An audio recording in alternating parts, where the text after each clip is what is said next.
သာသနာတော်နှစ်2553ခုနှစ်ကောဇာတက္ကရာ1382ခုနှစ်တကူလာပြီကျော်9ရက်ရန်ကုန်တိုင်းဗဟန်းမြို့နယ်မင်္ဂလာစေဓမ္မယုံတော်ကြီးအတွင်းဝယ်ဆင်ကျင်းပပြုလုပ်အပ်သည့်ဓမ္မပီတိတရားလူတော်ဌာန6နှစ်ပြည့်အထူးတရားပွဲ၌ဟောကြားအပ်သောလူတိုင်းကျင့်ရန်တတိပဋ္ဌာန်တရားဒေသနာတော်ဒီကနေ့ညတပတ်သဘင်ခန္ဓာကိုရှင်ဘုန်းတော်သခင်ရှင်တော်မြတ်ဖရာ၏မဟာကရုဏာဂုဏ်ကိုအာယုပြုကတိကျူဖွဲ့ဆိုအပ်သော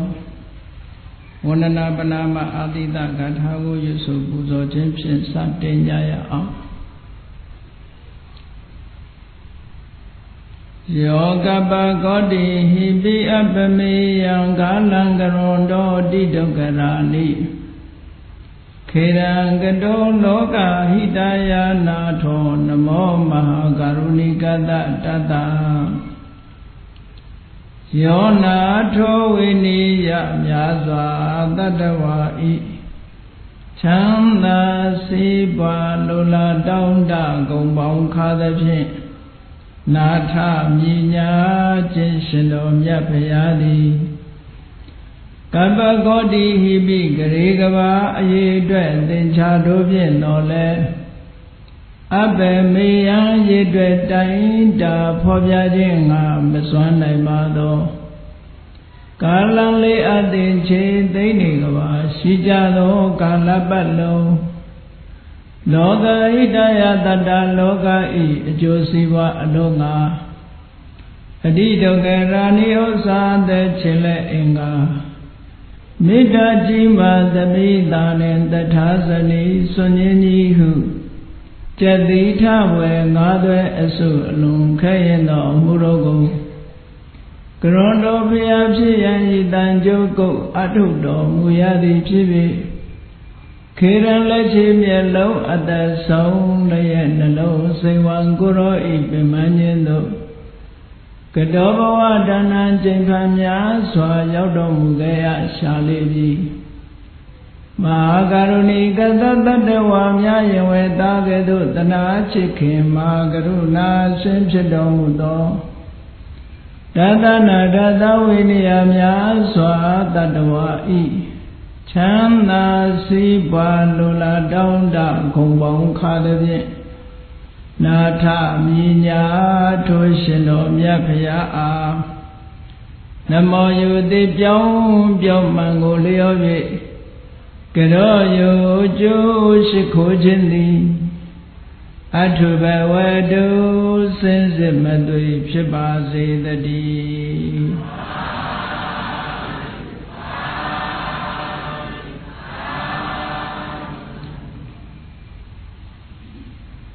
လူတိုင်းကျင့်ရန်တတိပဋ္ဌာန်ဒီကောင်းစီကိုကြည့်မယ်ဆိုလို့ရှိရင်တတိပဋ္ဌာန်တရားဆိုတာဘယ်ပုဂ္ဂိုလ်ကြီးကျင့်ရမှာလဲလို့ဆိုရင်လူတိုင်းပဲကျင့်ရမှာပဲလို့ဘုရားမြတ်စွာဟောကြားတော်မူခဲ့တဲ့တတိပဋ္ဌာန်သုတ်တွေအင်္ဂုတ္တရနိကေမှာလည်းပဲတတိပဋ္ဌာန်ဝေခဆိုပြီးတော့တတိပဋ္ဌာန်သုတ်တွေရှိတယ်ဒီလူသည်များတဲ့တတိပဋ္ဌာန်သုတ်ကြီးကတော့ဒီကနိကေမှာလာတဲ့မဟာတတိပဋ္ဌာန်သုတ်နဲ့မဇ္ဈိမနိကေမှာလာတဲ့မဟာတတိပဋ္ဌာန်သုတ်အဲ့ဒီနှစ်သုတ်ကတော့မဟာတတိပဋ္ဌာန်သုတ်ဆိုပြီးတော့လေ့လာဖတ်ရှုကြရတယ်တပံတန်ယုတ်တနိကေမှာတတိပဋ္ဌာန်တန်ယုတ်ဆိုပြီးတော့တတိပဋ္ဌာန်ကျောင်းနဲ့ဆက်လျင်းပြီးတော့သုတ်အတူလေးတွေဟောထားတာတွေရှိသေးတယ်တတိပဋ္ဌာန်တရားဆိုတာပုရုဇဉ်တွေပဲကျင့်ရမှာလားသို့မဟုတ်သောတပန်သဂရကံဖြစ်ပြီးမှကျင့်ရမှာလားလို့ယုံမတန်တရားဖြစ်เสียရရှိတယ်အချို့စာအုပ်တွေမှာလည်းပဲဒီလိုရေးထားတာရှိအဲ့ဒါကြောင့်မို့လို့တတိပဋ္ဌာန်ဆိုတာဘုရားမြတ်စွာဟောကြားတော်မူခဲ့တဲ့သုတ်တန်တွေကိုကျင့်တတိပဋ္ဌာန်ဆိုတာလူတိုင်းကျင့်ရ လူတိုင်းကျင့်ရမယ်ဆိုတာဘယ်ပုဂ္ဂိုလ်ပဲဖြစ်ဖြစ်တတိပဒံကျင့်စဉ်ကိုမကျင့်မဲနဲ့မဲ့ဖို့နိဗ္ဗာန်ကိုမရဘူးလို့ဆိုလို့အဲ့ဒါအထောက်ထားမရှိပဲပြောတာမဟုတ်ဘူးပိဋကစာပေကိုသေချာလေ့လာကြည့်မယ်ဆိုလို့ရှိရင်အထောက်ထားတွေရှိတယ်ပေါ့တတိပဒနာတန်ယုတ်မှာနာလန္ဒသုတ်ဆိုတာရှိတယ်အဲ့ဒီသုတ်နဲ့အလားတူအဓိပ္ပာယ်မဟာပရိနိဗ္ဗာန်သုတ်မှာလည်းပါတယ်ပေါ့အဲ့ဒီသုတ်ရဲ့အဓိပ္ပာယ်အကျဉ်းချုပ်ပြောရမယ်ဆိုရင်ရှင်သာရိပုတ္တရာမထေရမြတ်ကမြတ်စွာဘုရားကိုလျှောက်တယ်အရှင်ဘုရားတဲ့တပည့်တော်စိတ်ထဲမှာဒီလိုယုံကြည်ချက်ရှိပါတယ်သမောရိညာနဲ့ပတ်သက်လာလို့ရှိရင်မြတ်စွာဘုရားတဲ့တာလွန်တဲ့ပုဂ္ဂိုလ်ဆိုတာအတိတ်ကလည်းမရှိခဲ့ဘူးအနာဂတ်မှာလည်းမရှိဘူးရှိမှမဟုတ်ဘူးအခုပစ္စုပန်မှာလည်းမရှိဘူးလို့ဒီလိုလျှောက်တဲ့အခါကျတော့မြတ်စွာဘုရားကဘာမိန့်ရှိတော့ဆိုသာရိပုတ္တရာတဲ့မှာအတိတ်အနာဂတ်ဘုရားရှင်တွေရဲ့စိတ်ကိုသိနိုင်တဲ့စေတောပရိယဉာဏ်ရှိလို့ဒီလိုရဲတင်းတဲ့စကားကိုပြောတာလားတဲ့အဲ့လိုစေတောပရိယဉာဏ်နဲ့ဉာဏ်မရှိဘဲနဲ့ဒီလိုပြောလို့မရဘူးပေါ့စေတောပရိယဉာဏ်ရှိပြီးတော့အတိတ်မှာပွင့်ခဲ့တဲ့ဘုရားရှင်တွေရဲ့စိတ်ကိုသိလို့အနာဂတ်မှာပွင့်လက်တံဖြစ်တဲ့ဘုရားရှင်တွေရဲ့စိတ်ကိုသိလို့ဒီလိုကျုံးဝါပြီးတော့ရဲတင်းတဲ့စကားပြောတာလားလို့ဆိုတော့အရှင်ဘုရားတဲ့စေတောပရိယဉာဏ်နဲ့သိနိုင်တဲ့အစွမ်းတတ္တိတပည့်တော်မှာမရှိပါဘူးတဲ့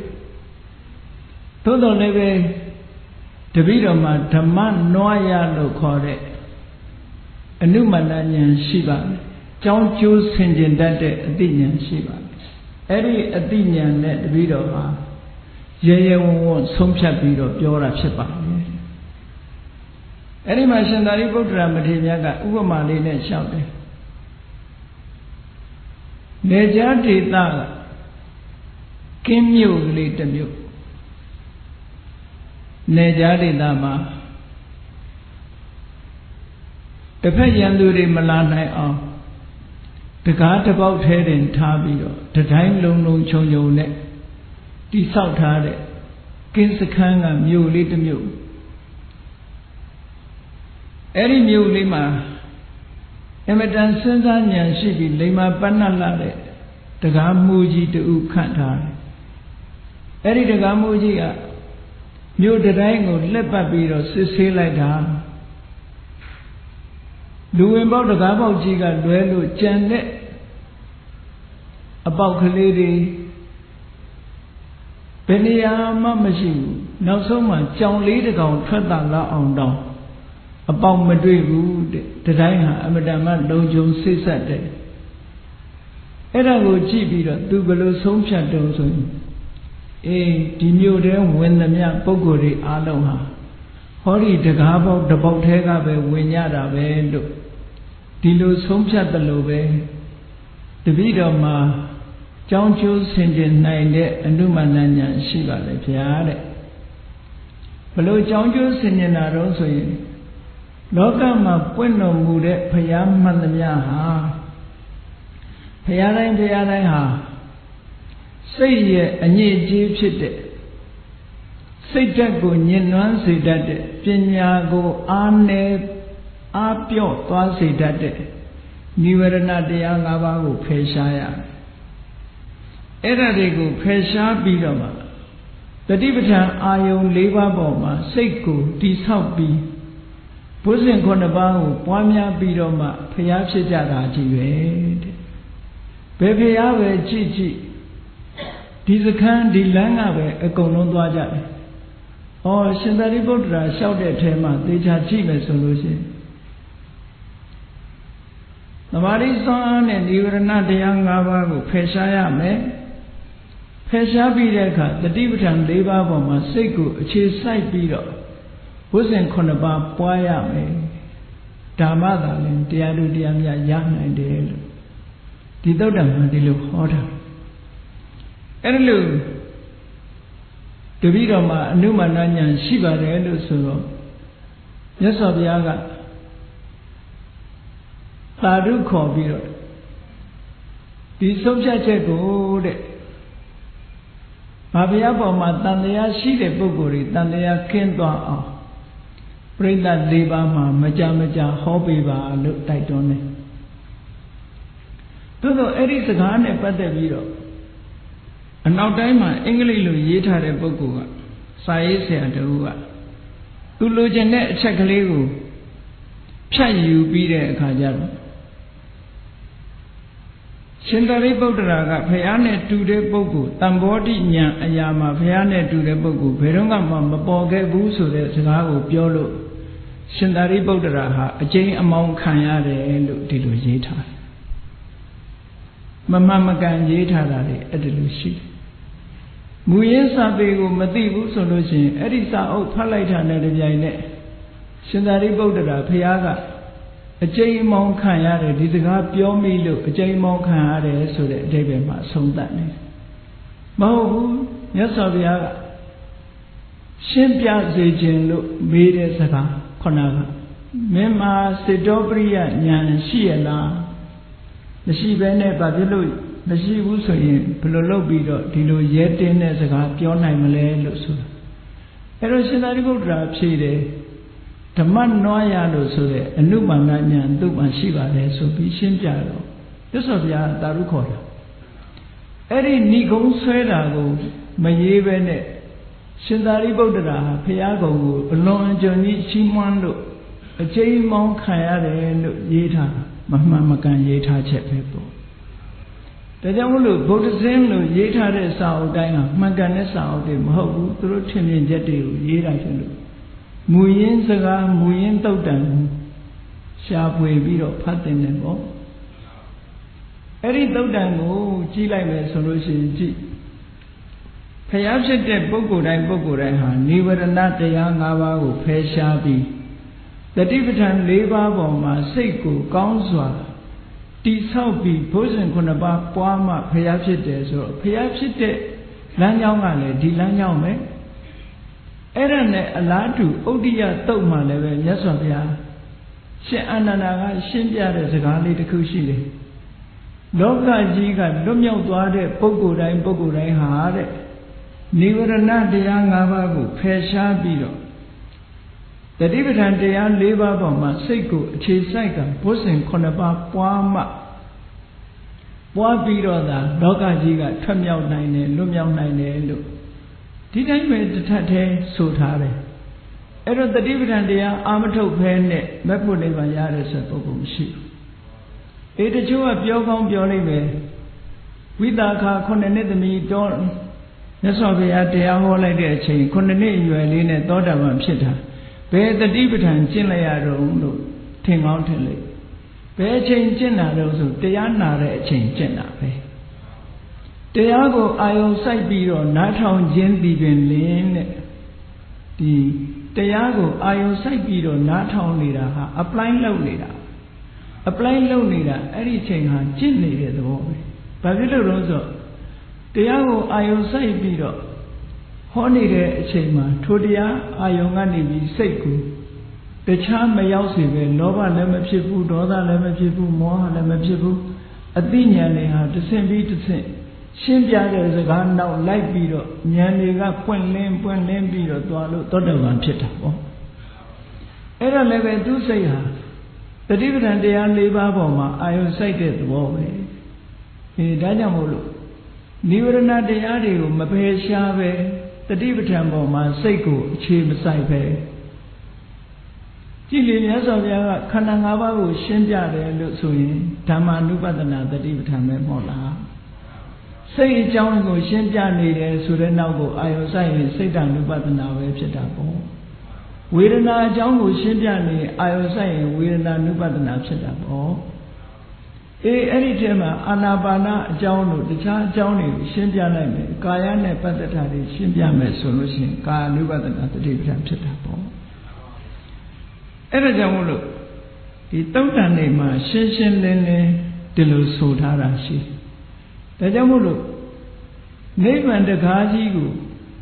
ဝင်ရောက်ခြင်းတဲ့ပုဂ္ဂိုလ်တိုင်းဒုက္ခနိဗ္ဗာန်ရောက်တဲ့လမ်းမပေါ်ကိုလျှောက်လန်းခြင်းတဲ့ပုဂ္ဂိုလ်တိုင်း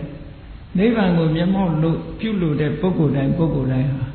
တတိပဋ္ဌာန်ကျင့်စဉ်ရှောင်လွဲလို့မရဘူးလို့ဒီလိုဆိုလို့ဖြစ်ပေါ့ဒီကျင့်စဉ်နဲ့ပဲသွားရမယ်တချို့စာအုပ်တွေကရေးတယ်တတိပဋ္ဌာန်ဟာဒိဋ္ဌိတတရားလားတဏှာတတရားလားနဲ့မြတ်စွာဘုရားတရားဟာဘယ်တရားပဲဖြစ်ဖြစ်ဒိဋ္ဌိလည်းတတ်တာပဲတဏှာလည်းတတ်တာပဲတတ်တယ်ဆိုတဲ့နေရာမှာ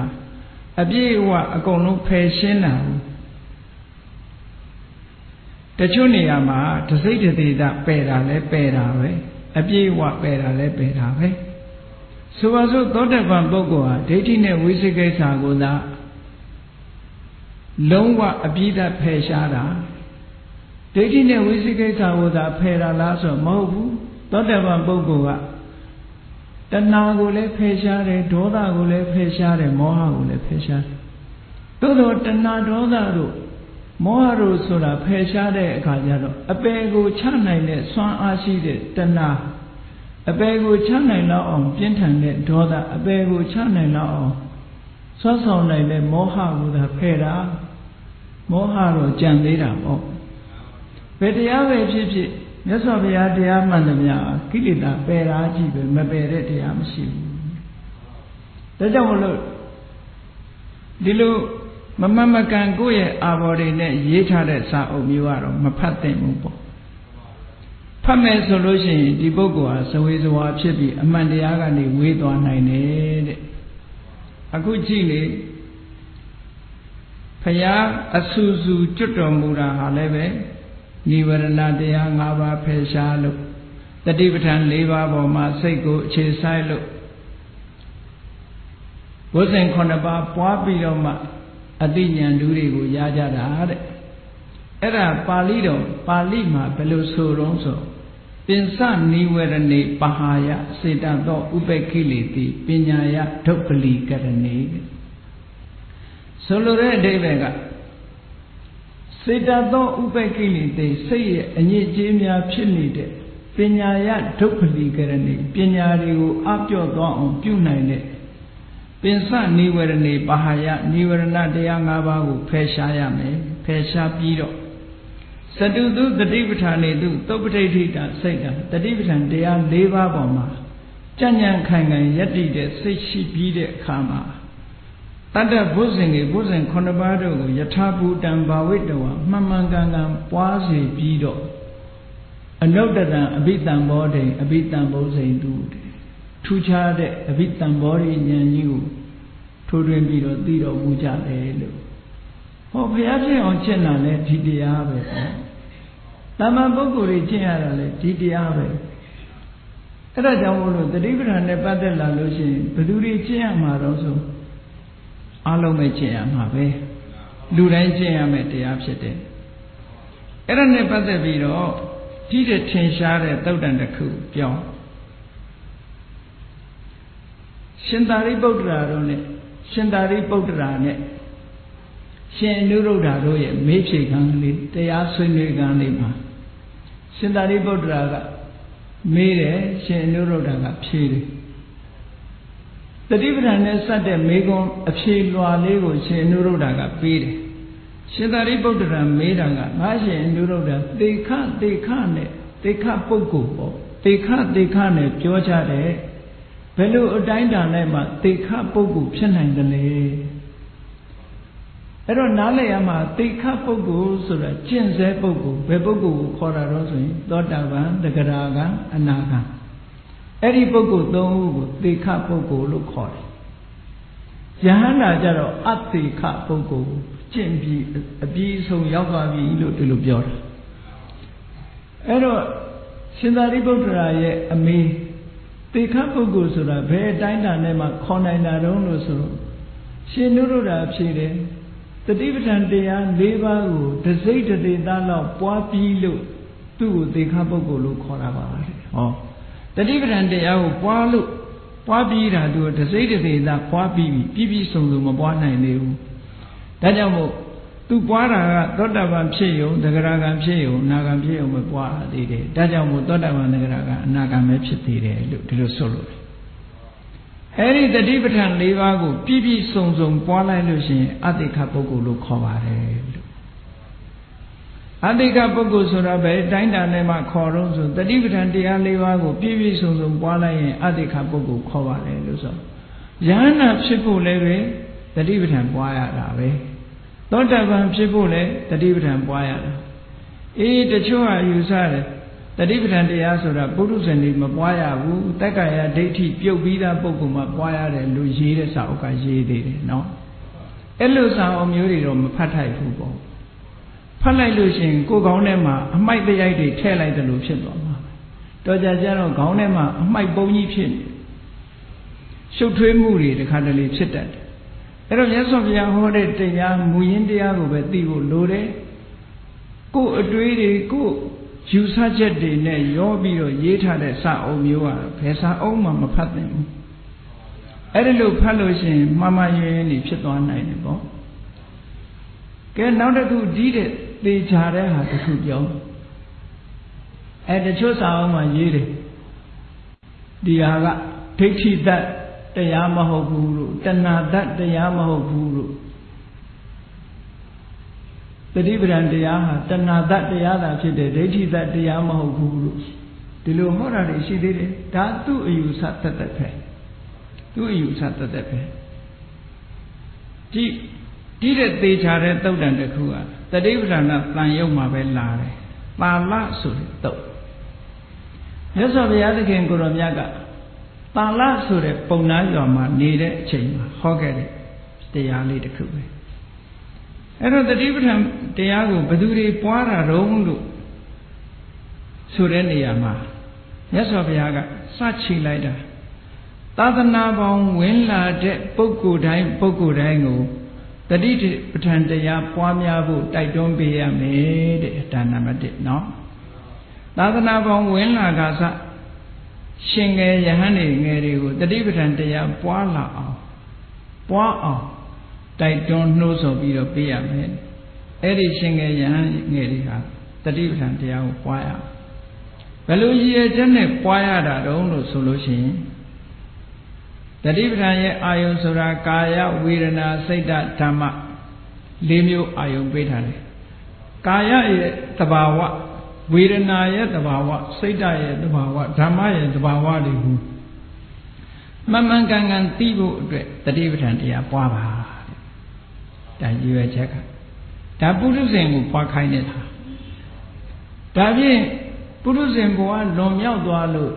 တိခပုဂ္ဂိုလ်ဖြစ်သွားပြီသောတာပန်ဖြစ်သွားပြီတဂရဂံဖြစ်သွားပြီအနာဂံဖြစ်သွားပြီဆိုရင်ရောမပွားရဘူးလားလို့ဆိုပွားရမယ်တဲ့အဲ့ဒီပုဂ္ဂိုလ်လေအဲ့ဒီမှာဒုတိယအနေနဲ့မြတ်စွာဘုရားသေခာအပ္ပတ္တမာနတာအနုတ္တရံယောဂခေမံပတ္ထယမာနဝေရံတိယန္တော်တွေထဲမှာတချို့ပုဂ္ဂိုလ်တွေကသောတာပန်ဖြစ်သွားတယ်တချို့ကတဂရဂံအဆင့်ရောက်နေတယ်တချို့ကအနာဂံဖြစ်နေတယ်အဲ့ဒီပုဂ္ဂိုလ်မျိုးတွေဟာလည်းပဲပွားရမှာဘာပွားရမှာလဲတတိပဋ္ဌာန်တရားပဲပွားရမယ်တတိပဋ္ဌာန်ကိုပဲကျင့်ရမယ်ဘာအတွက်ကျင့်တာတော့ဆိုတော့ကာယဝေဒနာစိတ်ဓမ္မတရားတွေကိုပိုင်းပိုင်းခြားခြားသိအောင်ကျင့်ရမယ်ခုနတော့ကစကားနဲ့မတူဘူးခုနကကာယဝေဒနာစိတ်ဓမ္မတို့ကိုယထာဘူတသိအောင်ကျင့်ရမယ်အခုကပိုင်းပိုင်းခြားခြားသိအောင်ကျင့်ရမယ်လို့မပိုင်းခြားနိုင်သေးဘူးအကုန်လုံးမသိသေးဘူးတစ်စိတ်တစ်စိတ်သာသိသေးတယ်ပေါ့ဒီအိဗယ်မျိုးဒါဖြင့်ယဟနာပုဂ္ဂိုလ်ကြတော့ရောဆိုယဟနာပုဂ္ဂိုလ်လည်းပဲတဲ့ယဟနာပုဂ္ဂိုလ်ကိုတရုပ်ဖော်ထားတာဘယ်လိုဖော်လဲအရဟံတောခိနာတဝအာတောတရားတွေကုန်သွားပြီဝိတိတဝန္တောမေဃဗြဟ္မစရိယလို့ဆိုတဲ့အကျင့်ကြီးကိုကျင့်သုံးပြီးနေပြီကတကရဏီယလှုပ်ရှားတွေအလုံးလှုပ်ပြီးပြီဩဟိတဘာသာကိလေသာဝန်ဆိုတဲ့ဝန်တုပ်ဝန်ဘိုးကြီးအဲ့ဒီဝန်တုပ်ဝန်ဘိုးကြီးကိုလည်းပဲချပြီးသွားပြီအနုပ္ပတ္တသရထ တကယ်မိမိအကျိုးလို့ပြောရမယ်အရတ္တဖို့တို့လည်းရောက်ရှိပြီးပြီပရိခိဏဘဝတန်ရောစနာဘဝနဲ့ပတ်သက်တဲ့အတွေ့အတာတွေအားလုံးလည်းကုန်သွားပြီတမ္မတင်ညာဝိမု ക്ത မှန်မှန်ကန်ကန်သိပြီးတော့စိတ်ကလေးဟာလုံးဝလွတ်မြောက်သွားပြီအဲ့ဒီလိုယဟန္တာပုဂ္ဂိုလ်မျိုးရောဘာကျင့်ရမှာလဲဆိုတတိပဋ္ဌာန်ပဲကျင့်ပါပဲဟောသာသနာ့ဘောင်ဝိလကာသပုဂ္ဂိုလ်လည်းတတိပဋ္ဌာန်ကျင့်တေခပုဂ္ဂိုလ်လည်းတတိပဋ္ဌာန်ကျင့်ယဟန္တာပုဂ္ဂိုလ်ဖြစ်ပြီးရင်လည်းတတိပဋ္ဌာန်ပဲကျင့်ရမယ်တဲ့ဒီလိုဆိုအဲ့တော့ယဟန္တာပုဂ္ဂိုလ်တွေကြတော့ဘာအတွက်ကျင့်တာတုံးလို့ဆိုတဲ့အခါမှာကာယဝေဒနာစိတ်ဓမ္မဆိုတာတွေနဲ့ပေါင်းစပ်နေမှုမရှိအောင်ဆိုလိုတာကတတိပဋ္ဌာန်ကိုအာယုပြုပြီးတော့ဝိပဿနာနဲ့နိဗ္ဗာန်ကိုအာယုပြုလို့ရအောင်ကျင့်ခိုင်းတာဒါကနော်။ယဟနာပုဂ္ဂိုလ်ဟာလည်းပဲဝိပဿနာရှုပြီးတော့မှဖလားတဘာဘဆိုတာဝင်စားလို့ရတာကိုနိဗ္ဗာန်နဲ့တွေ့ကျင်လို့ရှိရင်ဒီလမ်းကပဲပြန်လျှောက်ရတယ်။ဆိုပါစို့ယဟနာဖြစ်သွားပြီ။ယဟနာဖြစ်သွားလို့ရှိရင်ယဟနာဖြစ်သွားတဲ့ပုဂ္ဂိုလ်ဟာအမြဲတမ်းနိဗ္ဗာန်ကြီးကိုမြင်နေတာမဟုတ်ဘူး။တာမန်ကိစ္စတွေဆောင်ရွက်နေတဲ့အခါမှာတာမန်အတွေ့အကြုံတွေပဲမြင်နေမှာ။ဘာထူးလို့ဆိုရင်မြင်တဲ့အခါမှာလောဘမဖြစ်ဘူးဒေါသမဖြစ်ဘူးတတိရှိတယ်အတိညာရှိတယ်ကြားတဲ့အခါမှာလောဘမဖြစ်ဘူးဒေါသမဖြစ်ဘူးအတိရှိတယ်တတိရှိတယ်အတိညာရှိတယ်ဒီလိုအခြေအနေပဲရှိပုရုဇဉ်ပုဂ္ဂိုလ်တွေကြတော့မြင်တဲ့အာယုံပေါ်မှာကြည့်ပြီးတော့လောဘလည်းဖြစ်တယ်ဒေါသလည်းဖြစ်တယ်မောဟလည်းဖြစ်တယ်ကွဲပြားခြားနားမှုကဒါအရိယပုဂ္ဂိုလ်တွေလည်းမျက်စိရှိတာပဲနားရှိတာပဲယဟနာပုဂ္ဂိုလ်တွေမှာမျက်စိရှိတယ်နားရှိတယ်မျက်စိရှိတော့မြင်စရာကိုမြင်မယ်နားရှိတော့ကြားစရာတွေကိုကြားမယ်အဲ့တော့ကြားတဲ့အခါမှာနှစ်သက်စရာအာယုံကိုကြားလို့ရှိရင်ပုရုဇဉ်တွေမှာလောဘဖြစ်တယ်ယဟနာတွေမှာကျတော့လောဘမဖြစ်တော့ဘူးမနှစ်သက်စရာအာယုံမှာလည်းပဲပုရုဇဉ်တွေမှာဒေါသဖြစ်ပေမဲ့ယဟနာတွေမှာဒေါသမဖြစ်ဘူးမသိတဲ့မောဟဆိုတာလည်းယဟနာပုဂ္ဂိုလ်တွေမှာမဖြစ်ဘူးတဲ့တတိတံပဉ္ညာရှိနေတယ်ပေါ့အဲ့တော့ဒီအာယုန်တွေနဲ့လွတ်သွားအောင်ကာယဝေဒနာစိတ်ဓမ္မဆိုတဲ့အာယုန်တွေနဲ့လွတ်သွားအောင်ဘာလုပ်ရမလဲဆိုတတိပဋ္ဌာန်ပေါ်အခြေစိုက်ပြီးဝိပဿနာဉာဏ်နဲ့အစဉ်စဉ်တက်သွားပြီးဖို့စိတ်တုပ္ပဖြစ်လာပြီဆိုတဲ့အခါကျတော့မှဒီကာယဝေဒနာစိတ်ဓမ္မဆိုတဲ့အာယုန်တွေနဲ့လွတ်ပြီးတော့နိဗ္ဗာန်နဲ့နေနိုင်တာပေါ့အဲ့ဒါကိုပြောတာကာယေနဝိတံယုတ်တာဝေဒနာယဝိတံယုတ်တာကာယနဲ့ရှင်တွဲပြီးတော့မနေအောင်ကာယဆိုတဲ့အာယုန်နဲ့တွဲဆက်ပြီးတော့မနေအောင်ကွဲကွာသွားအောင်ဝေဒနာဆိုတဲ့အာယုန်နဲ့တွဲပြီးတော့မနေအောင်စိတ်ဓာတ်ဆိုတဲ့အာယုန်နဲ့တွဲပြီးတော့မနေအောင်ဓမ္မဆိုတဲ့အာယုန်နဲ့တွဲပြီးတော့မနေအောင်နိဗ္ဗာန်နဲ့သာရှင်တွဲလို့နေအောင်ဆိုပြီးဒီကျင့်မယ်တတိပဋ္ဌာန်အကျင့်ကပဲဝိပဿနာဉာဏ်ကိုဖြစ်စေပြီးတော့ဖလားသမဘာဝင်စားရမယ်လို့ဒီလိုပြောတာနော်အဲ့တော့နိဗ္ဗာန်ကိုအာရုံပြုနေဖို့ရာအတွက်တတိပဋ္ဌာန်ပဲကျင့်ပါလို့ဟောဒီသာလတုတ်တံမှာဒီလိုဟောထားတယ်ဒါကြောင့်မို့လို့တတိပဋ္ဌာန်ဆိုတာဘယ်သူတွေကျင့်ရမှာလဲဆိုရင်လူတိုင်းကျင့်ရမှာ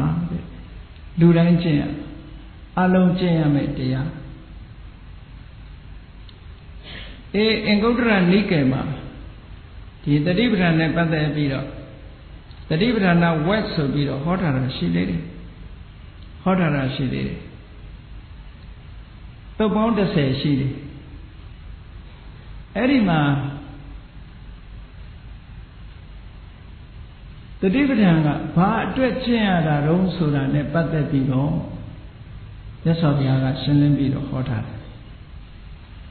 တိက္ခာဒုပ္ပလယလို့ခေါ်တယ်ကိုကျင့်တရားနဲ့ပတ်သက်ပြီးတော့အာပြော့သွားစေတတ်တဲ့ဘာဝတိလပြစ်မှုတွေပေါ့ဆိုပါစို့ပါဏာတိပါဒအာရိဏဒါနကာမိတုမိစ္ဆာစာရမုတ္တဝါဒသူရမေရယဆိုတယ်အဲ့ဒီကံ၅ပါးအဲ့ဒီကံ၅ပါးကျွလွန်ဖောက်ဖျက်မှုတွေကံ၅ပါးကျွလွန်မှုတွေအဲ့ဒါတွေမိမိတဏ္ဍာမှာမဖြစ်အောင်ဒါတွေဖယ်ရှားနိုင်အောင်မလုပ်ရမလဲလို့ မေကွန်မေတဲ့အခါမြတ်စွာဘုရားကအဲ့ဒီသိက္ခာဒုပ္ပလယလို့ဆိုတဲ့ငါးပါးသီလပြစ်မှုတွေဖယ်ရှားပြစ်ဖို့ရအတွက်တတိပဋ္ဌာန်၄ပါးပဲပွားပါလို့ဒီလိုပဲဟောတတိပဋ္ဌာန်ပွားရမယ်ဆိုတာငါးပါးသီလလုံခြုံဖို့လည်းပဲတတိပဋ္ဌာန်ပွားလို့ပြောတာအကျင့်မဲ့ငါးပါးသီလနော်ငါးပါးသီလကိုဖောက်ဖျက်လို့ဖြစ်ပေါ်လာမဲ့အကုသိုလ်တရားတွေဖယ်ရှားပြစ်နိုင်မှုရအတွက်ဟောတတိပဋ္ဌာန်တရားကိုပဲပွားပါဟောနောက်တစ်ခုကနိဝရဏတရား၅ပါးတဲ့နိဝရဏတရား၅ပါးဆိုတာအလုံးသိတဲ့အတိုင်းကာမိသန္တာနှစ်သက်စရာအာယုန်ဒီပေါ်မှာနှစ်သက်တွေ့တာတတ်တဲ့တဏှာသန္တာဗျာပါဒထိုအာယုန်နေနဲ့ဆန့်ကျင်တဲ့စိတ်မုန်းတီးတဲ့စိတ်ထိနာမိတ်ကောင်းတဲ့အပေါ်မှာဆုံးနစ်ပြီးတော့တွန်းဆုတ်သွားတဲ့စိတ်ဥဒိစ္စပုဂ္ဂိုလ်စိတ်ရဲ့မငြိမ်းချမ်းမှုပူလောင်မှုဝိသိကိစ္စဘုရားတရားတန်ခါကျင့်စဉ်တွေပေါ်မှာတန်တရားဖြစ်နေမှုဆိုတဲ့စိတ်ရဲ့အညစ်အကြေးတွေပညာကိုအားပြော့သွားစေတတ်တဲ့နိဝရဏတရား၅ပါးလူတွေတဏ္ဍာမှာဖြစ်တတ်တယ်ပေါ့အဲ့ဒီနိဝရဏတရား၅ပါးကိုဖယ်ရှားပစ်ခြင်းနဲ့ဘာလို့တတိပဋ္ဌာန်ပဲကျင့်ပါလို့ဒီသုတ်တန်လေးမှာဒီတိုင်းပဲဟောတာနော်အဲ့တော့တတိပဋ္ဌာန်ဟာတဏှာသလားဒိဋ္ဌိသလားလို့မေးနေစရာမလိုအကုသိုလ်မှန်သမျှအကုန်ပယ်ထားကြည့်ပဲအကျွမ်းမဲ့ပယ်တာအကျွမ်းမဲ့မပယ်တာတော့ရှိတာပေါ့သူ့အဆင့်လိုက်ဟာကြည့်ကာမိသန္တာဆိုတာလောဘပဲဗျာပါဒဆိုတာဒေါသထိနာမိတ်တာထိနာနဲ့မိတ်တာဥဒိစ္စကုက္ကုစ္စဝိသိကိစ္စဒီအကုသိုလ်တရားတွေဖယ်ရှားဖို့ရအတွက်လည်းပဲတတိပဋ္ဌာန်တရားကိုကျင့်ပါလို့ဒီလိုပြောတယ်အဲ့ဒါကြောင့်မို့စာပေနဲ့ပတ်သက်လာလို့ရှိရင်မြတ်စွာဘုရားအာဘောမဟုတ်တာတွေဟာဖတ်မိသွားလို့ရှိရင်ဘုရားအာဘောမဟုတ်ဘဲနဲ့ဒါတွေဖတ်လို့ရှိရင်ကိုယ်ခေါင်းထဲမှာအမိုက်တရိုက်တွေရောက်သွားတာနဲ့တူတူပဲအဲ့တော့ဘုရားတရားတော်ဟာဘုရားအာဘောမိဖို့လိုတယ် interpretation problem ဆိုတာဒီဘုရားတရားတော်ကိုလေ့လာတာတောင်မှပဲ interpretation problem ဆိုတာရှိသေးတယ်ဘာသာပြန်ဆိုမှုအဓိပ္ပာယ်ကောက်ယူမှုလွဲမှားတာတွေအများကြီးရှိသေးတယ်နော်အခုကအဓိပ္ပာယ်ကောက်မှားစရာကိုမလိုဘူးမြတ်စွာဘုရားကတိုက်ရိုက်ကြီးကြီးဟောထားတာအဲ့လိုတိုက်ရိုက်ဟောထားတာတော့ရှင်းတာပဲရှိမလဲပေါ့ဘုရားကိုယ်တိုင်ကိုယ်ကပဲကြည့်နိဝရဏတရား၅ပါးကိုဖယ်ရှားဖို့ရန်အတွက်တတိပဋ္ဌာန်တရား၄ပါးကိုပွားပါတဲ့ဟောရှင်းရှင်းလေးပဲနိဝရဏတရား၅ပါးဖယ်ရှားဖို့ဆိုတာနိဝရဏတရားတွေထဲမှာဘာတွေပါတော့တဏှာပါတယ်ဒေါသပါတယ်ထိနာမိတ်တာပါတယ်ဥဒိစ္စကုက္ကုစ္စပါတယ်ဝိသိကိစ္စပါတယ်ဟောနောက်တစ်ခုကကာမဂုဏ်၅ပါးတွေပေါ်မှာမမောတဲ့တဏှာရာက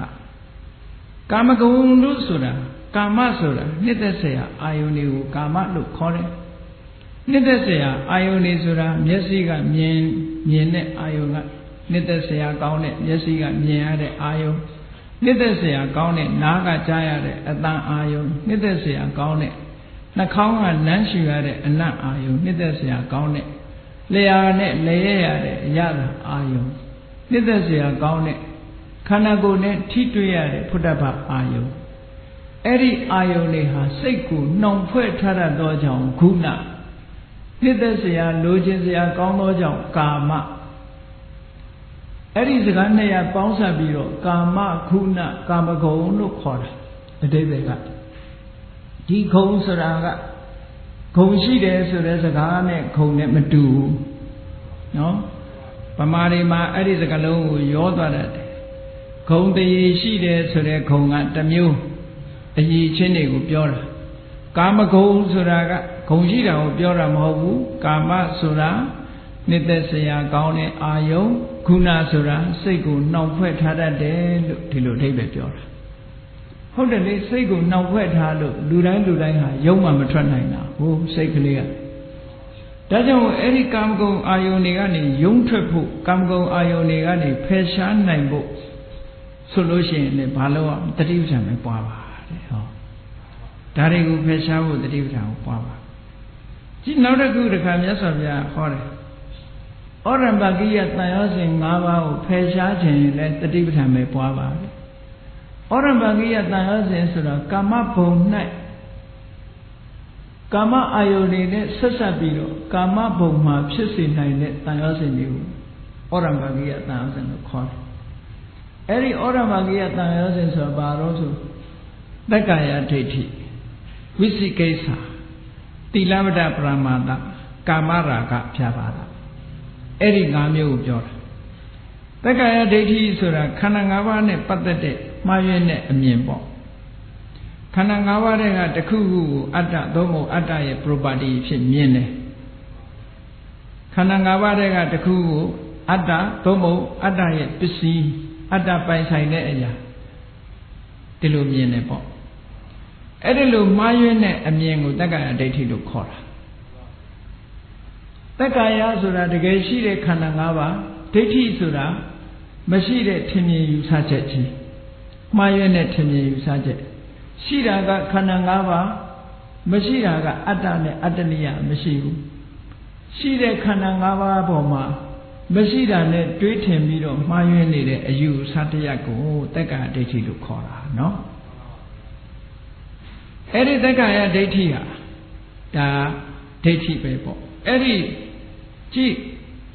တတိပဋ္ဌာန်တရားဟာဒိဋ္ဌိသတရားမဟုတ်ဘူးလို့ပြောရင်ဟောကြည့်မြတ်စွာဘုရားကဩရမကိယတန်ရောစဉ်၅ပါးကိုပယ်ခြင်းတတိပဋ္ဌာန်ပွားလို့ဆိုတော့တက္ကာယဒိဋ္ဌိကဒိဋ္ဌိမဟုတ်ဘူးလားဒိဋ္ဌိဟုတ်နေသည့်အတွက်ကြောင့်ဒိဋ္ဌိကိုပယ်တတ်ဖို့ရအတွက်လည်းတတိပဋ္ဌာန်ပဲရှင်းခိုင်းတာပဲလေအဲ့ဒါကိုဒိဋ္ဌိသတရားမဟုတ်ဘူးလို့ဒီလိုပြောလို့ရှိရင်ဒါဘုရားစကားကိုပယ်ရရောက်တာပေါ့ဘုရားဟောထားတဲ့တရားတက်ရရှိတာပဲ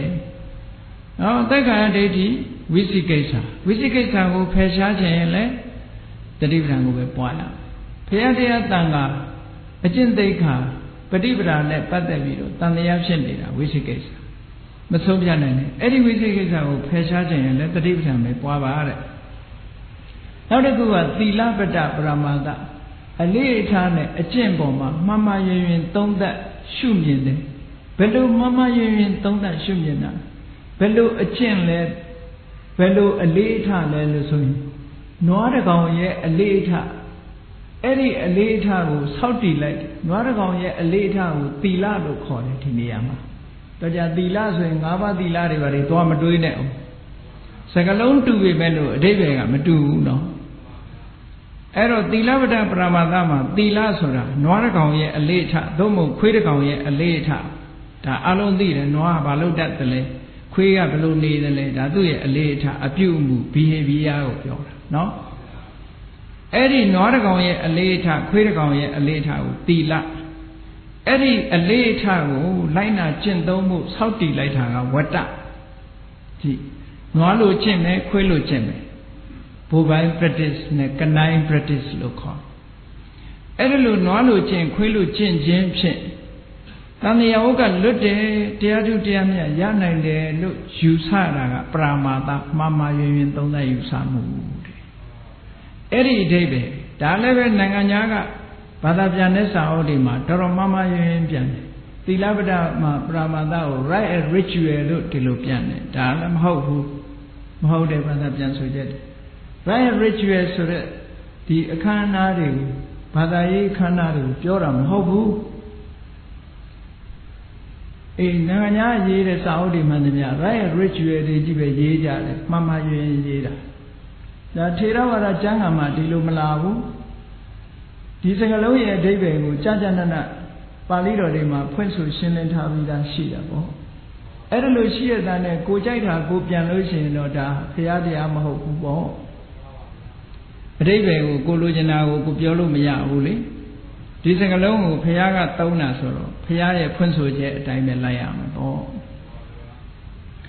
အဲ့တော့ဒါလည်းကြည့်သီလဝတ္တပရမတ္ထဆိုတာဒိဋ္ဌိပဲ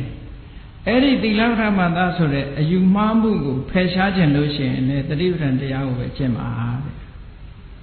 နောက်တစ်ခုကကာမရာဂအဲ့ဒီမှာခုနကတက္ကာယဒိဋ္ဌိဝိသိကိစ္စသီလဝတ္တပရမတ္ထဆိုတဲ့ဒီတန်ရောစဉ်၃ပါးကသောတပတ္တိမေနဲ့ဖယ်ရှားတယ်နောက်နှစ်ခုကကာမရာဂနဲ့ဖြာပါတာကာမရာဂဆိုတာ နှစ်သက်စရာမျက်စိနားနာလျှာကိုယ်နဲ့မြင်ရပြီးတော့ထိရပြီးသိရပြီးကြားရပြီးတွေ့တာစရာနှစ်သက်စရာအာယုန်ဒီပေါ်မှာတွေ့တာမှုနှစ်သက်မှုအဲ့ဒါကိုကာမရာဂလို့ခေါ်တယ်အဲ့ဒီကာမရာဂကိုဖယ်ရှားဖို့ဆိုရင်လေတတိပဒံတရားကိုပဲကျင့်ပါဟောတာကြတော့တဏှာတတ်ပေါ့တဏှာကိုဖယ်ရှားဖို့ကျင့်ခိုင်းတာကာမရာဂဆိုတာတဏှာဗျာပါဒဆိုတာကြတော့အေးတဏှာရှိလာလို့ရှိရင်အလိုကြတာရှိတယ်လို့အလိုမကြတာကလိုက်လာတယ်လေလောကလူတွေဟာခင်မင်မှုရှိလာတာနဲ့တပြိုင်နက်မုန်းတိမှုကလည်းရှိတာပဲခင်မင်မှုနဲ့မုန်းတိမှုကဆက်ဆက်နေတာကြိုက်နဲ့မကြိုက်ကအမြဲတမ်းတွဲဖက်ပြီးတော့နေတယ်ကြိုက်တာရှိရင်မကြိုက်တာလည်းရှိလာတတ်တယ်ပေါ့အေးဒါကြောင့်မို့လို့ကာမရာဂနဲ့ဗျာပါဒကတွဲထားကာမရာဂမကင်းမချင်းဗျာပါဒဆိုတာမကင်းနိုင်အဲ့ဒီဗျာပါဒတရားဖယ်ရှားပြစ်ဖို့ဆိုလို့ရှိရင်လည်းပဲတတိပဋ္ဌာန်တရားကိုပဲပွားပါလို့ဆိုတော့ဒါတတိပဋ္ဌာန်ဟာဒိဋ္ဌိတလားတဏှာတလားဘာတလားညာတလားနဲ့ခေါင်းစဉ်တက်ပြီးတော့ပြောเสียမလိုဘူးလေကိလေသာမှန်သမျှဖယ်ရှားတာအကြည့်ပဲပေါ့ဖယ်ရှားတဲ့နေရာမှာတော့သောတပတ္တိမဲဆိုရင်တော့အတိုင်းအတာတစ်ခုရဖယ်ရှားမှာသဂရဂါမိမဲကလည်းအတိုင်းအတာတစ်ခုရဖယ်ရှားအနာဂါမိမဲနဲ့ကလည်းအတိုင်းအတာတစ်ခုရဖယ်ရှားမှာပေါ့သူ့အတိုင်းအတာနဲ့သူပဲပေါ့ကြည့်အဲ့ဒါကိုဩရံပါကိယတန်ရောစဉ်လို့ခေါ်တယ်အဲ့ဒီတန်ရောစဉ်တွေမကင်းသေးတဲ့ပုဂ္ဂိုလ်ဟာကာမဘုံမှာပဲစုံကြီးဆန်းကြီးဖြစ်နေမယ်အနာဂံဖြစ်သွားလို့ရှိရင်ဒီဩရံပါကိယတန်ရောစဉ်တွေအကုန်ပြုတ်ထွက်သွားသည့်အတွက်ကြောင့်ကာမဘုံနဲ့မဆက်ဆက်တော့ဘူးဒါမှမဟုတ်အနာဂံဖြစ်သွားရင်သုဒ္ဓဝါဒဘုံရောက်သွားတယ်လို့ပြောတာနော်ယန္တာမဖြစ်သေးရင်သုဒ္ဓဝါဒဘုံရောက်တယ်အေးကောင်းပြီနောက်တစ်ခုကဂတိ၅ပါးတဲ့ destination ဘုန်းကြီးတို့ဘဝအခုဘဝအဆုံးသတ်သွားလို့ရှိရင်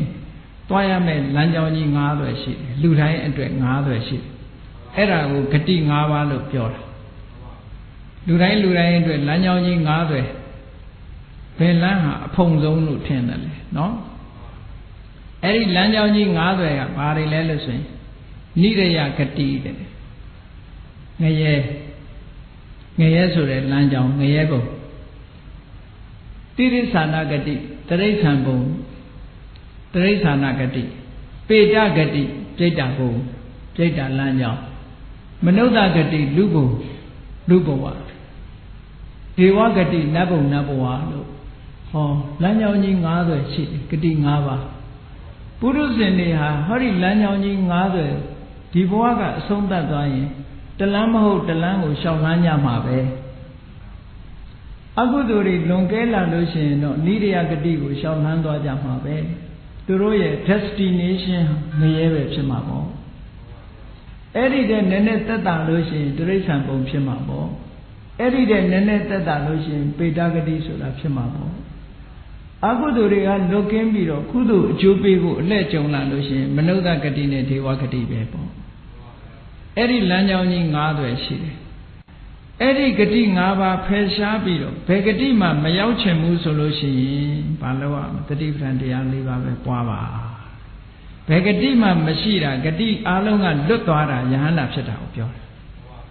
ယဟန္တာဖြစ်သွားမှအဲ့ဒီလမ်းကြောင်းကြီး၅သွယ်ဟာပိတ်သွားမှာအနုဘဆိုမပိတ်သေးဘူးသောတာပန်ဖြစ်ရင်တော့နိရိယဂတိတို့တိရိစ္ဆာနဂတိပေတဂတိပိတ်သွားပြီပေါ့နော်အဲ့ဒါလို့တစ်ဆင့်ချင်းပိတ်သွားယဟန္တာဖြစ်ပြီဆိုရင်တော့ဂတိ၅မျိုးစလုံးလုံးဝပိတ်သွားပြီပေါ့အဲ့ဒါကြောင့်မလို့ဂတိဝိမု ക്ത ဂတိ၅မျိုးကနေလွတ်မြောက်သွားတယ်ဟောနိဗ္ဗာန်ရောက်မှဒီဂတိ၅မျိုးကလုံးဝလွတ်သွားတယ်အဲ့ဒါကိုဂတိ၅ပါးကိုဖယ်ရှားပြစ်ချင်တယ်ဆိုလို့ရှိရင်လည်းပဲတတိပဋ္ဌာန်တရားကိုပဲပွားပါလို့ဒီတတိပဋ္ဌာန်ဘက်မှာတုတ်တည်တတုတ်ချင်းမြတ်စွာဘုရားဟောသွားတာနောက်တစ်ခုကမစ္စရိယတရား၅ပါးတဲ့အဲ့ဒီမစ္စရိယတရား၅ပါးကိုဖယ်ရှားခြင်းလို့ရှိရင်လည်းတတိပဋ္ဌာန်ကိုပဲပွားပါမစ္စရိယဆိုတာကိုယ်သာခံစားခြင်းတာသူများနဲ့မျှဝေလို့စိတ်မရှိဘူးမာဣဒံအစ္စရိယံအညေတံဟောတုဆိုတဲ့အဓိပ္ပာယ်တိုင်းယခုလိုအံ့ဩဖွယ်ရာ ayaha Badu Tama Mayapa Zene Nadia Tema by Shiva Zi Sure Dui Kuda Yalo Mu Omin Jojamu le Kuda Yajene Jibwa Dodetale Kuda Yajene Chanda Duka Kanzara le Kuwe Kanzajene Sura da Miseria lo kore no Goya season Chana Think by Bido the Feda Makanzazi Chine Union the Satakubu Awata Miseria Nizia Asao Nepa de Bido Nada Neme Dunyamania Usula Awata Miseria Kula Miseria Pony resolution, not go where the Garagama, Durabam go where Ulu Soria, Kula Miseria. Luri changing Jaro, nothing agent, Duyana bound them Loa Usura, Kula Miseria. Lava Miseria, E Yalare, Laga Vepsi, Omiamu Vepsi, Yala, Navaya Jane, Dunya, Miyaze Jemusura, Lava Miseria. Nada Lajane, Dunya, Malaze Jemu. Wana Miseria. Go to Laralu, Mabosajim, go Lazon Shisijin. Oh, Wana Miseria. The other one about the Goda Dijan, Dunya, Madisijim, Musoin, Tama Miseria. Every Miseria, the young Ava, Pesha Pitchin Lucian, the Divitan Ava, the Divitan, the Yago, Baba, Yesafia, hot. To the way, Otambagia, Thiosin, attack good. Attack Bangu Chino net Ayosin Otan Bagia Kababon Ludavi, Dubabo, Arubabo, Losure, attack only net Chino Tare Tayosin view. Elagaba Rosolution Rubaragade Arubaragad Mana Odessa Awesa Edding Agu Rubaragazora Rubazan, Ruba Bomoma, Dredara. Aruba Ragaza, Aruba Jamabo, Aruba San Moma, Dredara. Or Tana Vetane. Kama Ragasiti, Vishido Uduma. Yasiga Mienlu, Naga Jalu, Surari Nemalarobu. San Ayo Moma, Dredanida. Eri Dredamuri, Rubaraga, Arubaga. A Teponi, Dredarea. Eri Dredamuri, Pesha Pitchin Lucian Neve, the Divitan Diame Pava. Mana Quay a Yichin Badavi, 10 yen needed. A dray attend you, Mana Locon. Eddie a dray attend you, Shin beat a Piauba on Lochiness or in Leve. The Divitan Diago Baba. Odessa, say Matine Mule, Tamadi, Apio Mule. Eddie Odessa Diago Peshabichin Leve. Did the Divitan Diago Baba. Awesa. Amamadimu, this are Leva Nebadeta, Amamadimu, Resado Banebadevi, Mamadimu Sore. Amamadi, Amau, this is that Awesa Nebadella, who Pesha Bitchine solution leve, the different Diawe, Puava, Lusulo. The different Dia, Kilida Alomu, Tapu, Lenepepo, Tilusulura. Anyway, now say Dokila, say it. Say Tema, a no, and now I say, Kalokadenu, Chili de Say Tema, Kalokadin Chili de lesson. Paya Boma, Tandiari Winnie. Dea Boma, Tandiari Winnie, Tanga Boma, Tandiari Winnie. Chiame, Cojendia Boma, Tandiari Winnie.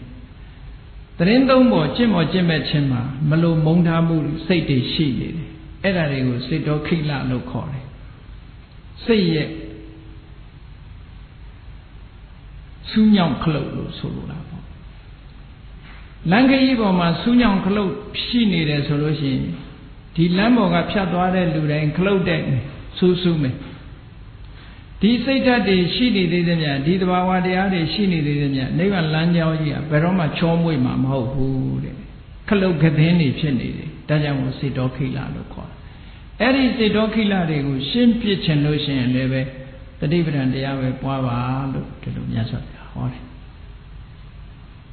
Now the good say don't we need Vanda. Say go chung on tada de a young arm music. Say go chung on tada, Hariga chung on tada also. Kuna နှစ်သက်เสียလိုချင်เสียအာယုန်နေအဲ့ဒီပေါ်မှာတွေ့တာမှုမကင်းဘူးဆိုလို့ရှိရင်လည်းအဲ့ဒါကတွေ့တာမှုနှစ်သက်เสียကာမအာယုန်ဒီပေါ်မှာတွေ့တာမှုဟာလည်းစိတ်ကိုချုံနှောင်ထတတ်တယ်ဟုတ်တယ်လေလူကသာလွတ်လပ်နေတယ်လို့ထင်တာစိတ်ကမလွတ်လပ်ဘူးနှစ်သက်เสียအာယုန်နေနဲ့ပတ်သက်ပြီးတော့တွေ့တာနေတယ်ဘလောက်ဝေဝေကြီးနေနှစ်သက်เสียအာယုန်နဲ့စိတ်နဲ့ကမပြတ်ဘူးဖြစ်နေတယ်ပေါ့အဲ့ဒါကြောင့်မလို့ကာမတွေပေါ်မှာတဏှာရာဂမကင်းမှုတွေ့တာမှုဟာစိတ်ကိုနှောင်ဖွဲ့ထားတတ်တဲ့အရာတစ်ခုဖြစ်တယ်ကုသိုလ်စိတ်ဖြစ်ဖို့ခက်တယ်စိတ်ရဲ့အနှောင်ဖွဲ့နှောင်ကြိုးကြီးတစ်ခုဖြစ်တယ်နောက်တစ်ခုကကိုယ်ခန္ဓာကိုယ်ပေါ်မှာတဏှာရာဂမကင်းမှုတွေ့တာတယ်လူတိုင်းဟာကိုယ်ခန္ဓာပေါ်မှာတွေ့တာမှုဟာအကြီးဆုံးအဲ့ဒါလည်းပဲစိတ်ရဲ့အနှောင်ဖွဲ့ကြီးတစ်ခုပဲနောက်တစ်ခုကတော့ရူပအစင်းပေါ်မှာတွေ့တာသို့မဟုတ်စံတရားပေါ်ရူပဆိုတဲ့အစင်းအာယုံပေါ်မှာတွေ့တာတယ်သို့မဟုတ်ရူပဆိုတဲ့ပုံပေါ်မှာသွားပြီးတော့တွေ့တာတယ်ဒီမှာကာမေတုအဝိတ္တရာဂရောတဲ့ပါပေမဲ့လို့ဒီမှာရူပေလို့ထပ်ပြီးတော့မြတ်စွာဘုရားကထပ်ဟောထားသေးတယ်နော်ပို့ပြီးတွေ့တာမှုအကောင်းတဲ့သဘောအဲ့ဒီမှာတွေ့တာနေလို့ရှိရင်စေတောဝိနိဗ္ဗာန်လို့ခေါ်တယ်နောက်တစ်ခုကဘာလို့ဆိုလို့ရှိရင်လောကလူတွေဟာဇိမ်ခံကျင်တဲ့အလေးအထားရှိတယ်ပေါ့ဝဝစားမယ်ကောင်းကောင်းအိပ်မယ်ပေါ့ဝဝစားမယ်ကောင်းကောင်းအိပ်မယ်ဟောအဲ့ဒီလိုဝဝစားပြီးတော့ကောင်းကောင်းအိပ်မယ်ဆိုတဲ့ဒီအတွေးဟာလည်းပဲစိတ်ရဲ့အနှောင်ဖွဲ့ကြီးတစ်ခုပဲအဲ့ဒါကိုမစွန့်နိုင်လို့တရားမထုတ်နိုင်ကြဘူးဟုတ်လားညသာစားမယ်ဥပုသ်ဆောင်ရမယ်ဆိုလို့ရှိရင်ဘိုက်စားဥပုသ်ဆောင်ရမယ်ဆိုဘိုက်စားတရားကို24နာရီတည်းက4နာရီပဲအိပ်ရမယ်ဆိုရင်ကျမကြီးထိခိုက်တော့မလို့ဟုတ်လားအဲ့ဒါလို့စိတ်ထဲကထင်းလာတယ်မအိပ်မနေအားထုတ်ဖို့ဆိုတာစဉ်းစားလို့မရဘူးအိပ်ရတဲ့အရာသာကိုတတ်မဲ့ပြီးတော့နေတယ်ဝဝစားပြီးတော့ကောင်းကောင်းအိပ်မယ်ဆိုတဲ့ဒီအတွေးဟာလည်းပဲစိန်ခံလို့တဲ့စိတ်ဟာလည်းပဲစိတ်ရဲ့အနှောင်ဖွဲ့တစ်ခုပဲတဲ့နောက်တစ်ခုကတော့ကိုကျင့်တဲ့သီလကိုစောင့်တည်ထားတဲ့သီလကိုကျင့်နေတဲ့အကျင့်တရားတွေဒီအကျင့်တရားတွေဖြင့်နတ်ပြည်ရောက်ခြင်းနဲ့နတ်မင်းဖြစ်ခြင်းနဲ့နတ်သားဖြစ်ခြင်းနဲ့နတ်သမီးဖြစ်ခြင်းနဲ့ဆိုတဲ့ဖြစ်လို့မှုတွေဆန္ဒတွေရှိနေတာဟာလည်းပဲတရားတို့တရားမြတ်ရဖို့မဖြစ်နိုင်ဘူးနှောင်ကြိုးကြီးတစ်ခုပဲတဲ့သူကချီနှောင်ထားတာမို့အထက်ကိုမတက်နိုင်ဘူးလို့ပြောတာနော်အဲ့ဒါကိုစေတောဝိနိဗ္ဗာန်၅ပါးလို့ခေါ်တယ်အဲ့ဒီစေတောဝိနိဗ္ဗာန်၅ပါးကိုဖယ်ရှားပြစ်ချင်တယ်ဆိုလို့ရှိရင်လည်းပဲတဲ့ဟောဒီတတိပဋ္ဌာန်တရားကိုပဲပွားပါလို့အင်္ဂုတ္တရနိကေတတိပဋ္ဌာန်သုတ်မှာတတိပဋ္ဌာန်ဝက်မှာမြတ်စွာဘုရားသုတ်ပေါင်း10သုတ်ဒီလိုဟောထားတာရှိတယ်ပေါ့အလုံးခြုံငုံပြီးတော့ကြည့်လိုက်မယ်ဆိုလို့ရှိရင်ဒီတတိပဋ္ဌာန်တရား၄ပါးဟာလူတိုင်းကျင့်ရမယ်တတိပဋ္ဌာန်တရား၄ပါးဖြစ်တယ်လူတိုင်းတတိပဋ္ဌာန်တရားကိုမကျင့်ဘဲနဲ့မဲ့ဖို့နိဗ္ဗာန်ရကျင်လို့မရနိုင်ဘူးတဲ့မဲ့ဖို့နိဗ္ဗာန်ကိုရတဲ့ရောက်နိုင်တဲ့ဝင်ပေါက်ဟာတတိပဋ္ဌာန်ကျင့်စဉ်တစ်ခုပဲရှိတယ်ဒါကြောင့်မြတ်စွာဘုရားကလည်းရှင်းရှင်းလေးဟောထားတာလေဧကာယနောအယံဘိက္ခွေမေကောတတ္တနံဝိတုဒ္ဓိယတတ္တဝါတွေကိလေသာအညစ်အကြေးတွေကနေစင်ကြယ်သွားဖို့ဆိုလို့ရှိရင်တော့ဒါတချောင်းဤသောတစ်ခုဤသောလမ်းပဲတဲ့ဒီလမ်းကပဲလျှောက်တခြားလမ်းမရှိဘူးတခြားလမ်းကသွားလို့မရဘူးကိုယ်စိတ်ထဲမှာကိလေသာအာတဝဆိုတဲ့အညစ်အကြေးတွေကင်းစင်နေတယ်ဆိုလို့ရှိရင်ဒီလမ်းကပဲလျှောက်တဲ့သောကပရိဒေဝနံသမတိကမာယစိတ်ထဲမှာပူလောင်တဲ့သောကကိုမထိန်နိုင်ရလို့ငိုကြွေးတဲ့ပရိဒေဝ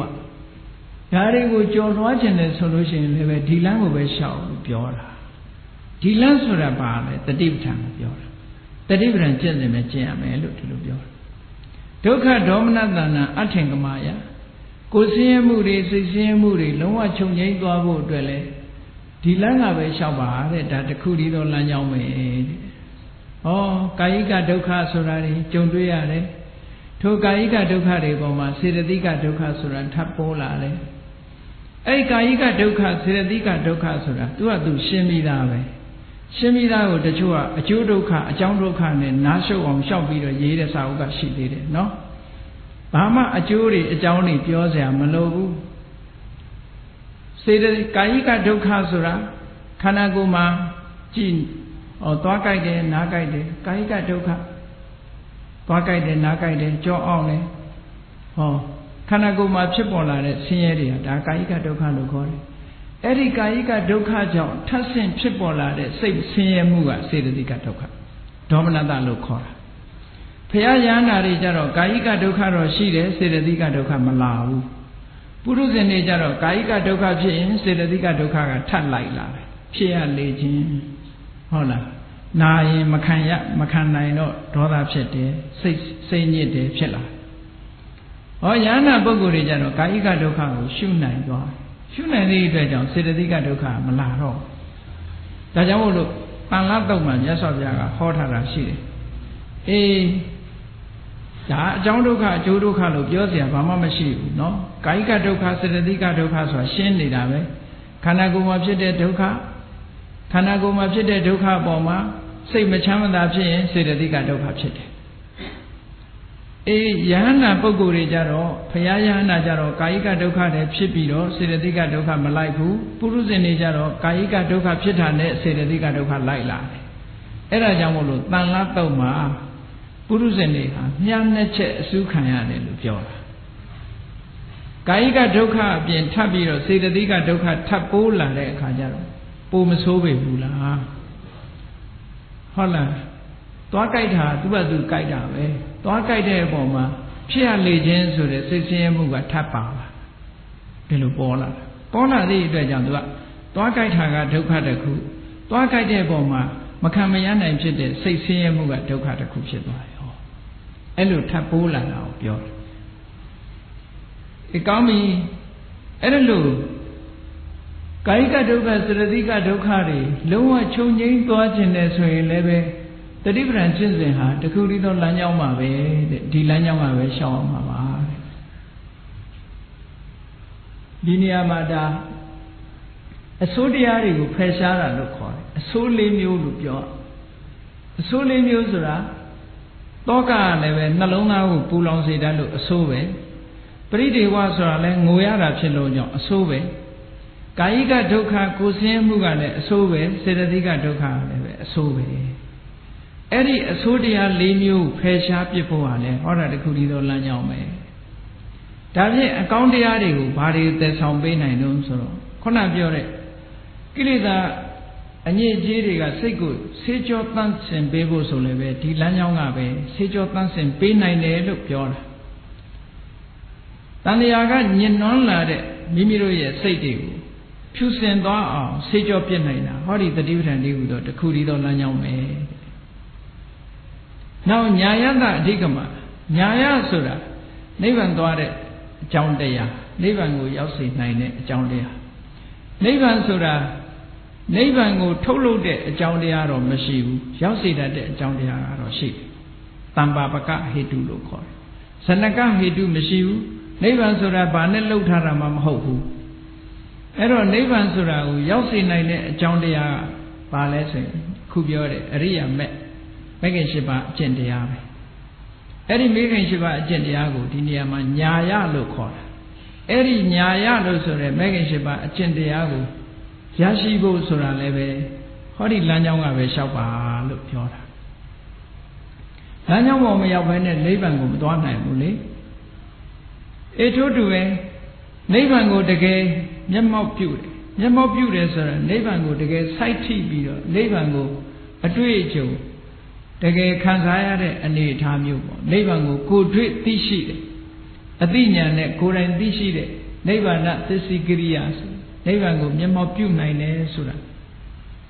တဆင်ကြားမဟုတ်ဘူးကိုယ်တိုင်သိတာအဲ့ဒီကိုယ်တိုင်သိတယ်ဆိုတဲ့သစ္စိကရိယာနိဗ္ဗာန်ကိုမျက်မှောက်ပြုဖို့ဆိုတာလည်းပဲဟောဒီဟာတခုတည်းသောလမ်းကြောင်းပဲလို့ဟောတတိပဋ္ဌာန်နဲ့ပတ်သက်ပြီးတော့မြတ်စွာဘုရားကမဟာတတိပဋ္ဌာန်သုတ်မှာအကျင့်တစ်ခုတည်းကနေပြီးအကျိုး9မျိုးကိုပေးစွမ်းနိုင်တယ်လို့ပြောတာနော် ဒါကြောင့်မို့ one practice 7 advantages one practice ကျင့်တာတစ်ခုလေ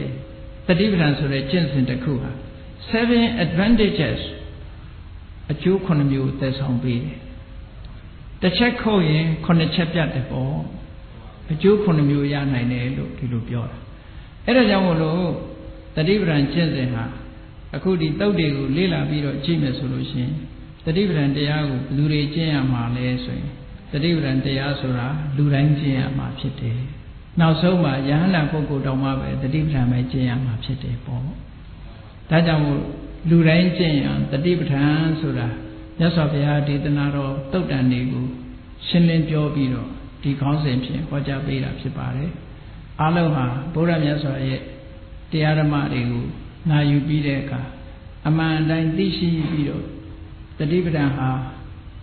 တဏှာသာလားဒိဋ္ဌိသာလားပုရုဇဉ်တွေမကျင့်ရဘူးသောတာပန်ဖြစ်ပြီးမှကျင့်ရမှာသဂရဂံဖြစ်ပြီးမှကျင့်ရမှာလို့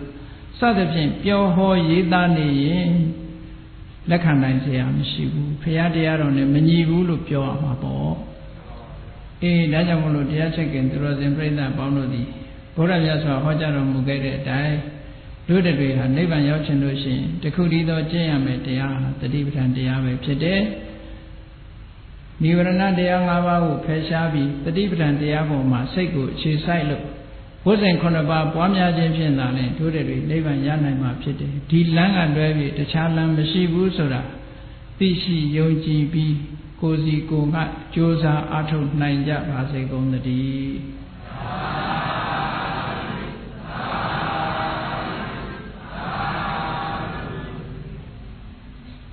ကဲမေတ္တာပို့ရအောင်တတ္တဝါများစွာရေရန်กว่าချမ်းသာကြပါစေတတ္တဝါများစွာရေရန်กว่าချမ်းသာကြပါစေမေတ္တာရေချမ်းသုံးငါဖြံငြိမ်းချမ်းကြပါစေမေတ္တာရေချမ်းသုံးငါဖြံငြိမ်းချမ်းကြပါစေသက်ရှိကျမ်းမာစိတ်ချမ်းသာဒုရဆန္ဒပြည့်ပါစေသက်ရှိကျမ်းမာစိတ်ချမ်းသာဒုရဆန္ဒပြည့်ပါစေဓမ္မောတတံပိဝိတဝါနဝိသာသဗ္ဗေသမုဟတံအစရာမရာတိတိဘာဝနိဗ္ဗာနံယန္တုတာရောဓမ္မောတရံလောဘဒေါသမောဟစိတ်တောင်းကင်းကြောက်ခြင်းတရားစေကိုပိဝိတဝါဝန္တာရှင်ပြတောက်ကြရနာကြရကုန်သောကြောင့်ဝိသတဝေပူဇာညင်နောက်ကိလေသာအစိတ်တောက်ဟူသည်များတို့သည်သမုဝတ္တပင်ကြပဲတွင်ရေမတင်တဲ့ကဲ့သို့ကင်းစင်လွင်ပြောင်းပေမရောက်အောင်ပဲဖြောင်းအပ်ကုန်သည်ဟောလူစင်စစ်မသွေဖြစ်ကြပါစေကုန်သတည်းအစရမရံအိုခြင်းလဲကွာနာခြင်းလဲကင်းသေးခြင်းလဲရှင်းထသောတိတိဘဝကိလေသာဟုပုခသိင်ကင်းခြင်းရာစစ်ဖြစ်ပေထသောနိဗ္ဗာန်နိဗ္ဗာန်ဟုခေါ်အေးမြူတော်သို့သာရောတရားချစ်ခင်စိတ်ကောင်းဝင်ညာသူတော်စင်များတို့သည်ယန္တုပါရမီအဆင့်ဆင့်မြင့်နေမြင်၍မလင့်ပုံသည်ဆက်ရောက်တော်မူကြပါစေကုန်သတည်း